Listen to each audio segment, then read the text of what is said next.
To your hopes and expectations ahead of the COP talks in Paris? I think the atmosphere is better this time.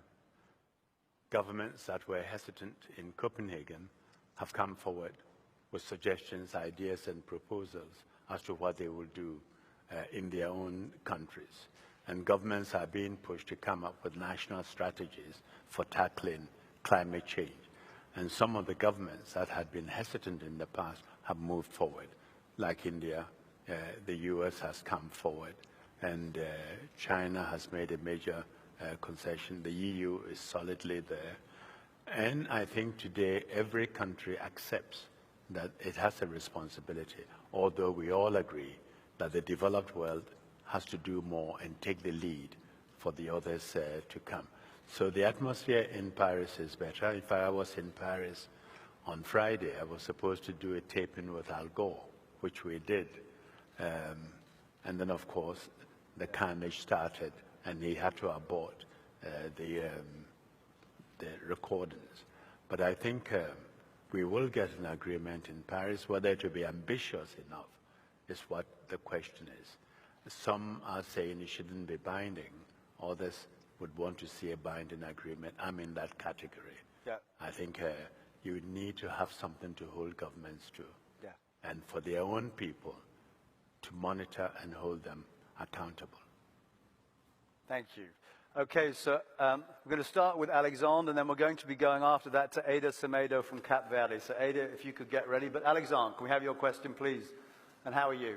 Yeah, good, thank you. Good to see you. Yeah, thank you. Hello, Mr. Annan. So my question are, of course, about the recent Paris events. It is unclear what the best approach to containing ISIS would be, considering its development. Would direct military intervention would solve the problem? What can be done to bridge the religious and cultural divides that cause the rise of ISIS? And what form of authority will take place, and how will this ensure peace if ISIS can be defeated? Mm-hmm. So a broad-ranging question about what's basically this. I think what ISIS did in Paris has woken up lots of people. And understandably, there's anger, there's frustration, there's a temptation to try to hit out. But these issues cannot be resolved with force alone. There has to be an attempt to deal with the root cause of the problem. That implies taking serious steps to resolve the conflict in Syria. I think we are making progress. I've seen a situation where the Russians and the Americans are talking. They brought in the Saudis and the Iranians. And in 2012, when we organized the first big conference and had the Geneva Communique, we couldn't get Saudi Arabia to sit with Iran. Their attitude was, it's very difficult for us to sit with the Iranians. So they were not there. And of course, because they weren't there, the attitude was, it's very difficult for us to sit with the Iranians. So they were not there. And of course, because they weren't there, I didn't invite the Iranians either.